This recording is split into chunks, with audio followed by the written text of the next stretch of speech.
Olá, Noah. Tudo bem? Vamos dar continuidade às nossas aulas. Hoje nós vamos falar sobre o término da Segunda Guerra Mundial. Vamos iniciar então falando sobre a Batalha de Stalingrado, que também é um marco muito importante dentro da Segunda Guerra Mundial.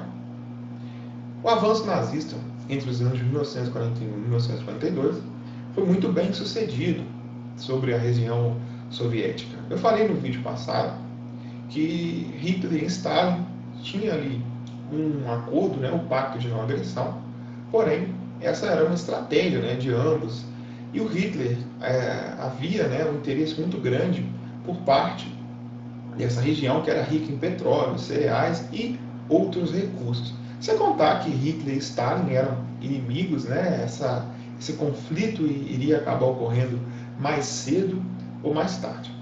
Podemos dizer que nos anos de 1941 e 1942 foi um período de conquista dos nazistas, de vitórias importantes sobre o território soviético.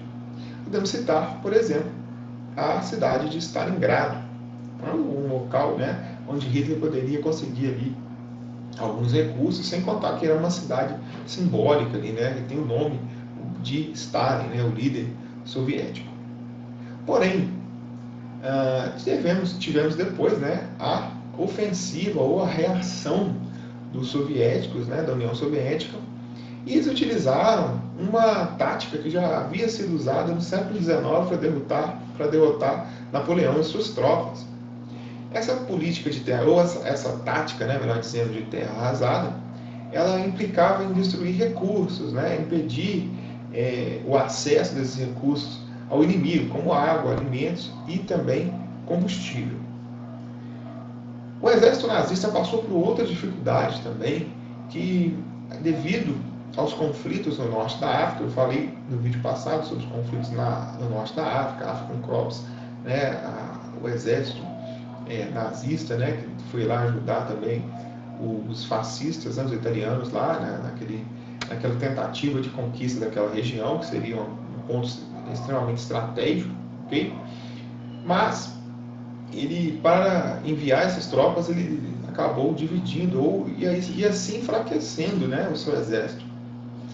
Ele também não contava com um prolongamento da guerra e passou a enfrentar, aí, como Napoleão, né, um rigoroso inverno russo, né? Isso tudo aí implicou, né, para uma grande baixa e enfraquecimento do exército nazista.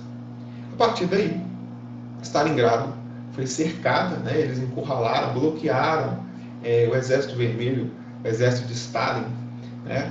Bloqueou as saídas da cidade, impedindo a chegada de reforços e recursos para os alemães. Resultado: derrota alemã.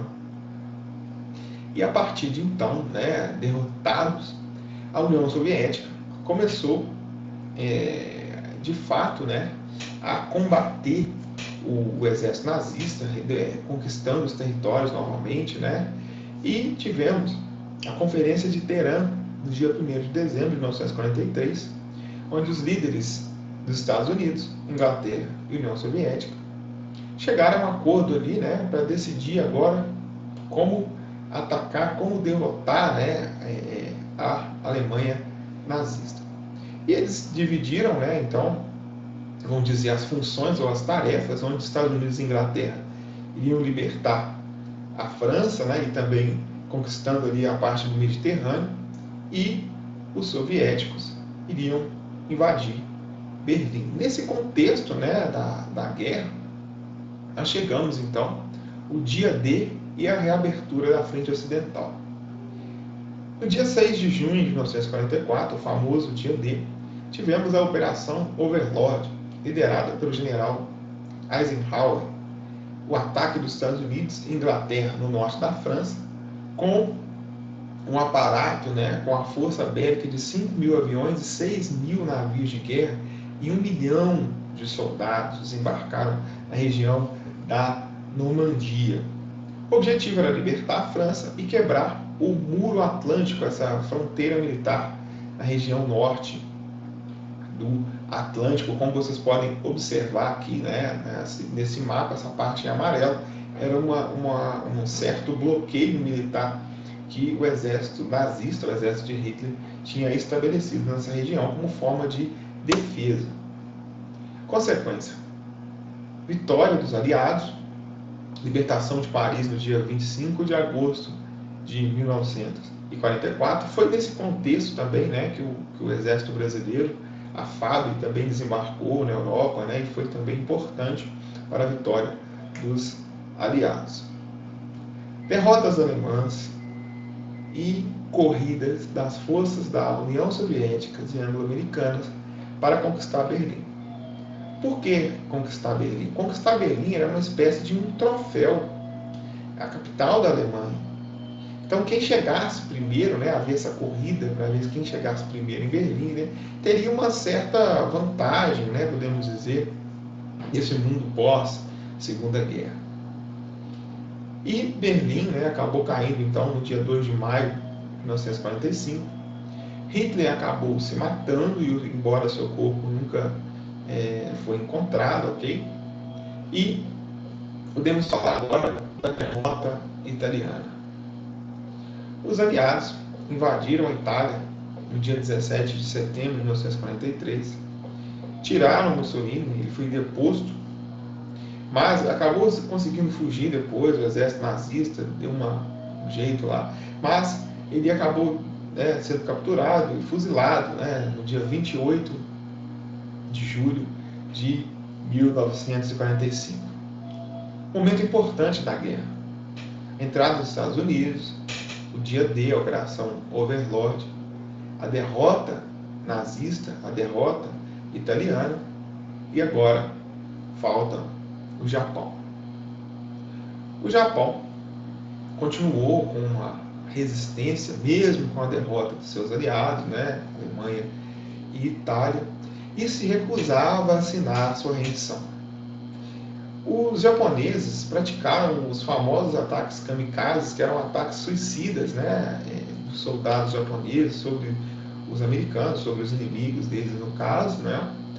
Isso até implicou um pouco mais, né, uma certa resistência aí do Japão. E aí, o presidente Harry Truman decide lançar as bombas sobre Hiroshima no dia 6 de agosto de 1945 e sobre Nagasaki no dia 9 de setembro do mesmo ano.